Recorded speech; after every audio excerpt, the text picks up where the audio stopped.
So, hello and welcome to this episode of the Cancer Diaries from Wessex Cancer Trust. This series has been put together for Wessex Cancer Trust's ActionMan campaign. ActionMan is a men's health campaign which encourages men to be aware of the signs and symptoms of cancer and to contact their GP if they have any concerns. This series is an opportunity to hear from a number of men about their experiences of cancer, but also to take a deeper look at some of the issues around men talking to their GP and what needs to happen for them to feel a little bit easier about opening up. Today, we're talking to Guy, who sits on our ActionMan committee. Welcome, Guy. Thank you very much for joining us. And I know people will be very interested to hear some of your personal perspective. So thank you very much for taking the time. Pleasure. Thank you. So just to start off, could you tell us a little bit about your experiences of cancer? Yeah, the first real experience goes back to 1991, Sam. My father died of prostate cancer back then, and it was discovered totally by accident. He'd had no symptoms at all, and many men don't. He just fell over one day, was x-rayed, and they discovered it, and because it had already advanced, he was gone in 2 months, I think. There were no real treatments back then as we have now. So I've always been conscious of the fact that with it being in my family through my dad, that I was more likely to get it. So I've always looked out for symptoms, and when symptoms did start appearing, far younger than I should have been. I was 54 when I was first diagnosed in 2017, which I'm told is about 10, 15 years earlier than normal, but I guess that's down to the history. I did have problems, you know. I'd go to the loo and it was very slow, or I'd go numerous times during the day. I didn't feel like I was emptying my bladder, or during the night I would be going 5 or 6 times, and I knew something was wrong. Looked up the symptoms, went to see my doctor, who was very good because he knew the family history.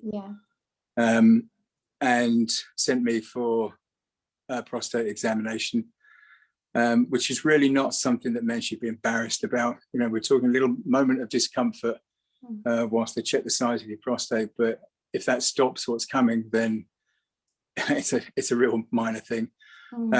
On the basis of that, I had an MRI scan, but the MRI scan came back as clear. And again, when you said just now, you know, note the symptoms, note what's happening with your body, talk to your GP. It's so important, because I went back to him about a week later and I said, I don't care what the MRI said, there is something wrong with me. And I was sent back, and I wouldn't actually leave the consultant's room until he guaranteed to give me a biopsy, which is the proper way of finding out. And it was through doing that I found out that I was 9 out of 10 on the aggressive scale. And from then, you know, treatment started, but sadly it was too late. It already come out of the prostate. But it was knowing the symptoms. If I hadn't been aware of my dad's background, I'd have just taken it as an age thing and ignored it. But because I went back and insisted, it saved my life. And how are you doing now? I've been through a little bit of a roller coaster, to say the least. You know, diagnosed in 2017, I was given a maximum of 5 years. I'm a very competitive person, both business-wise and individually. And it gets to a point, it's one of those things that you either fight it or you just curl up in a corner and die. And I guess you never know which kind of person you are until that happens. But when I was told how aggressive it was and what was coming up, the very first thing that cancer does, without caring about whether you're male, female, black, white, whatever gender, it just wants you dead. And essentially the very first thing that you hear inside when you're told is it takes your dreams away. The very first thing I thought of was how competitive I was, because my dad died when he was 60, and I was due to die when I was 59, and I thought, no, I can't have that. I have to beat my dad. Was again, so that was the first thing. But it takes away dreams straight away in the, you know, children's birthdays and celebrations and graduations and weddings and grandchildren are suddenly just taken away from you, and there's nothing you can do about it. You know, I'm not stupid. I know that I can hold this up as long as I possibly can with the excellent care that I get from the oncology team and my own determination, but I can't beat it. It's just a case of stretching it as far out as possible. So I've had, over the years, I've had chemotherapy, I've had radiotherapy twice, radium-223 treatment. I have quarterly hormone injections. I've had immunotherapy. I'm on a trial drug at the moment. But the worst part was going through all of this and it having taken the dreams away. The second part is the practicalities. You know, I'm starting to write a little book, not a book as such, but more an instruction manual, because although it's given me the opportunity, which I'm grateful for, to sort out finances with regard to pensions and savings and make sure that my family is okay when I've gone. There are little things like, I know the lawnmower, for example, doesn't start on the first pull of the cord, and it's because this needs cleaning or that needs doing first. So I'm going through a little booklet, room by room, so that my wife knows about things, you know, how to wire a plug, how to open the safe properly, how to service the Hoover or whatever, or people to contact that she can, so that when I've gone, she's got a little handbook of everything that's needed. And I remember seeing that on I think it might have been the Macmillan website, but it was in various forms. But it was a good idea. But it's it's just a very strange thing to carry around with you. Yeah. But it has made me grateful, because it's given me a chance to look at my life again. Yes. And think I was wasting it before. You know, I'd go to business meetings very early in the morning, networking meetings, and I remember bursting into tears on the M3 one morning, because the sunrise I was seeing in the rearview mirror was one of the most beautiful things I'd ever seen. And things like that you take for granted, that bird song, and although it sounds a bit Julie Andrews, but you know, raindrops on roses and whiskers on kittens, all the things that you take for granted suddenly become very, very real. And yeah, so it's had its benefits. I'm not gonna lie. It's not been fun. It's been painful. I run my own business, and I've learned to, particularly with the chemo, because that's not nice. I've learned how to book appointments and see clients between bouts of chemo, when I knew I wasn't going to be in pain, but I knew on certain days that I wouldn't be able to move. No. So it's a challenge. It's a challenge to yourself, but it's not necessary to go through it if you listen to your body. No, and I think that is it's a complex thing, isn't it? There are no two experiences the same, but also it's complex in the fact that, as well as dealing with the physical effects, it can really affect the way you start to think about your future as well. It can mentally. It's a big thing to carry around. You know, the last couple of months, I've been fortunate in that the immunotherapy treatment that I had last, because most of the treatments that you have are designed to give you an extra couple of months of life. But the immunotherapy, the last treatment I had for that was October 2019. And it had actually then stayed away for 15 months, I think it was. And then sadly, the immunotherapy, e.g. turning your own defenses against, it started to attack me instead of the cancer, and it started to eat my stomach. So I had to come off of that. That wasn't nice. But most recently in January this year, 2021, where my cancer had been held up, I was told one day that I was taken into hospital because I was having some coordination problems. I was in hospital for 3 days and was diagnosed out of the blue of having 2 brain tumors the size of golf balls. Now, this is something that's not normally checked with prostate cancer, because it's very rare that prostate cancer goes to the brain. Right. told it's like 1.6%. In fact, my own oncologist said he's dealt with 2 other cases of this in the last 20 years. Wow. But it came along and it took me. So I've had, at the end of January, I had 1 tumor removed from here. And last week, in fact, Monday, the treatment finished. I've had a course of 6 radiotherapy attacks on the other one, because where it sits is too deep in the brain to try and take it out at the moment, and it sits right next to coordination and speech. So if something went wrong, wouldn't be good. So I've had laser treatment on that, which is very tiring, which is why my face is all puffed out with steroids at the moment, because I'm up to here with high powerful steroids to stop inflammation of the brain. And then the following day, just to add insult to injury, I was told that my main prostate cancer, had spread again. It had mutated and spread into my lymph nodes, which means it can now go anywhere it wants. But they said, and again, just being brutal, the conversations that you have with oncologists, they couldn't. I'm on another steroid now to try and hold that, because they have to deal with my brain first, because as they put it, the tumors in my brain would kill me before the cancer did. So hopefully now they've managed to hold this second tumor.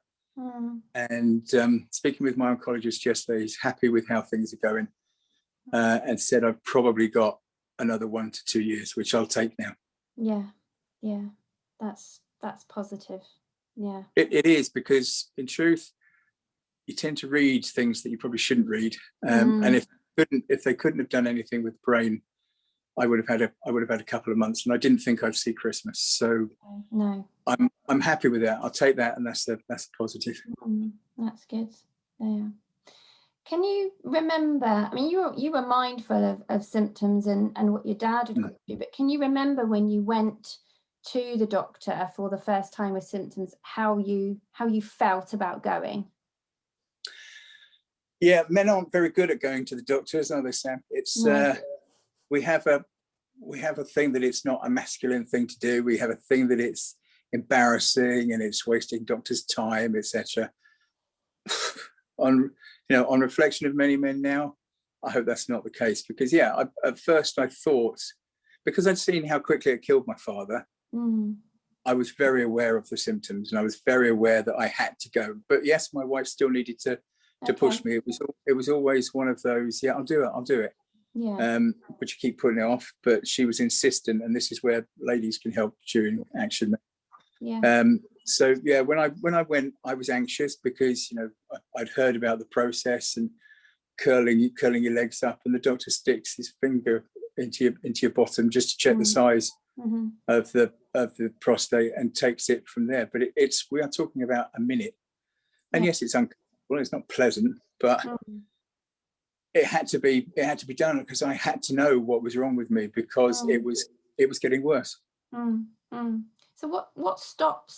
what do you think stops men from going to the doctor if they think there might be something wrong with them?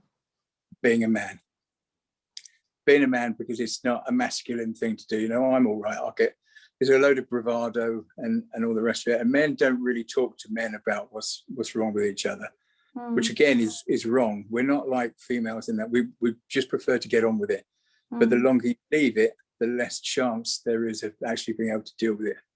So yeah, it should be a priority, a priority over everything, because if you don't have that, you don't have anything going forward anyway. If I didn't leave it long, and I insisted on having it, but if I'd have left it much longer, if I'd have gone earlier, or if that MRI had originally seen it, then they may have been in a position to cut my prostate out.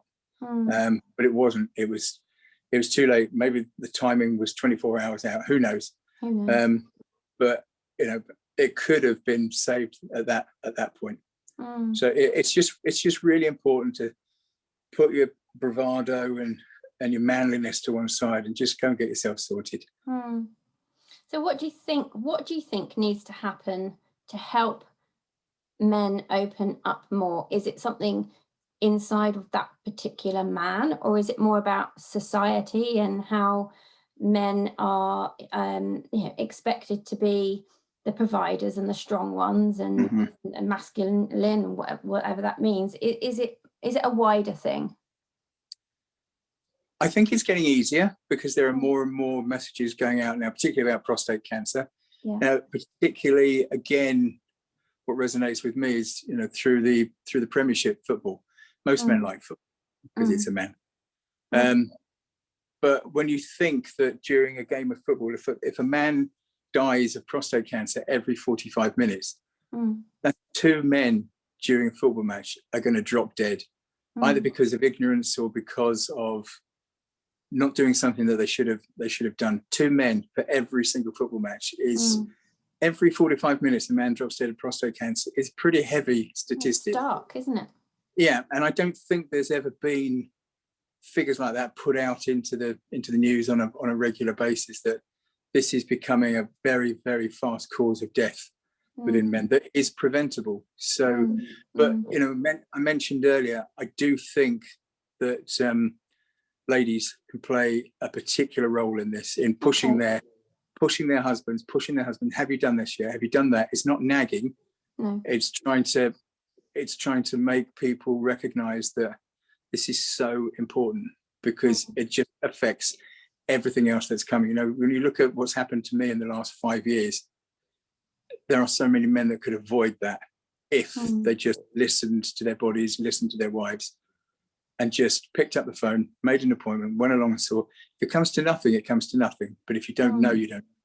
No.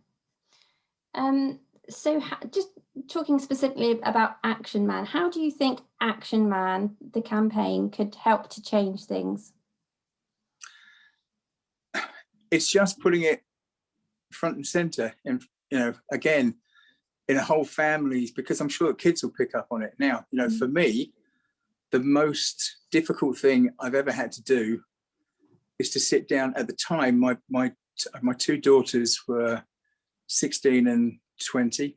And I wouldn't want anybody to have to sit down and tell their daughters that they're going to lose their dad in a few years. It was horrible. It was absolutely horrendous.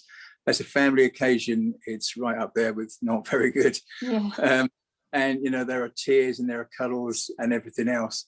That's when you feel weak as a man. That's when you don't feel that you've been strong enough to do something about it that is going to affect them for the rest of their lives. Because financially, I can sort things out. That's not a problem. I can't sort anything out emotionally for other people in my family. And if I hadn't gone, and I was just going to suddenly die, that's horrendous. I just had to sit down and tell them again that I've got 2 brain tumors. And when you hear people talking about brain tumors, you think it's a death sentence straight away. But apart from the steroids, which will wear off over the next couple of weeks, I'm still here and intend to be here for some time. But it's the little things that you mentioned before that make a big difference.